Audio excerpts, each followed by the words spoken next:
بسم الله الرحمن الرحيم والفجر وليال عشر والشفع والوتر والليل إذا يسر هل في ذلك قسم لذي حجر ألم تر كيف فعل ربك بعاد إرم ذات العماد التي لم يخلق مثلها في البلاد وثمود الذين جابوا الصخر بالواد وفرعون ذي الأوتاد الذين طغوا في البلاد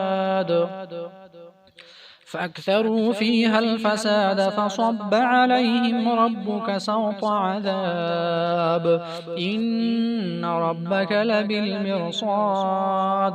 فأما الإنسان إذا ما ابتلاه ربه فأكرمه ونعمه فيقول ربي أكرمن وأما إذا ما ابتلاه فقدر عليه رزقه فيقول ربي أهانن كلا بل لا تكرمون اليتيم ولا تحاضون على طعام المسكين وتأكلون التراث أكلا لما وتحبون المال حبا جما كلا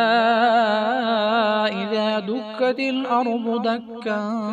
دكا وجاء ربك والملك صفا صفا وجيء يومئذ بجهنم يومئذ يتذكر الإنسان وأنى له الذكرى يقول يا ليتني قدمت لحياتي فيومئذ لا يعذب عذابه أحد ولا يوثق وثاقه أحد يا أيتها النفس المطمئنة ارجعي إلى ربك راضية مرضية فادخلي في عبادي وادخلي جنتي. بسم الله الرحمن الرحيم سبح لله ما في السماوات وما في الأرض وهو العزيز الحكيم يا أيها الذين آمنوا لم تقولون ما لا تفعلون كبر مقتا عند الله أن تقولوا ما لا تفعلون إن الله يحب الذين يقاتلون في سبيله صفا كأنهم بنيان مرصوص وإذ قال موسى لقومه يا قوم لم تؤذونني وقد تعلمون أني رسول الله إليكم فلما زاغوا أزاغ الله قلوبهم والله لا يهدي القوم الفاسقين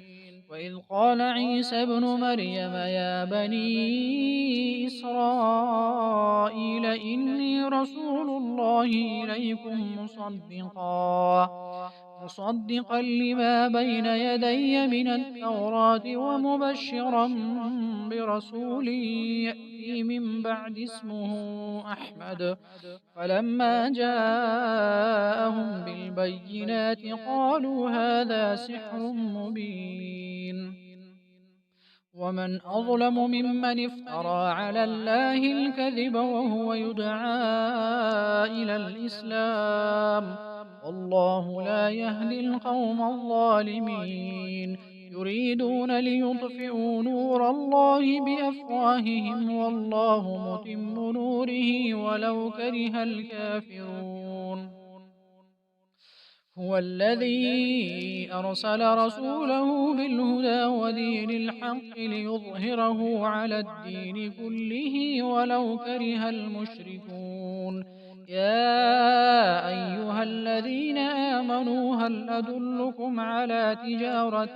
تنجيكم من عذاب أليم تؤمنون بالله ورسوله وتجاهدون في سبيل الله بأموالكم وأنفسكم ذلك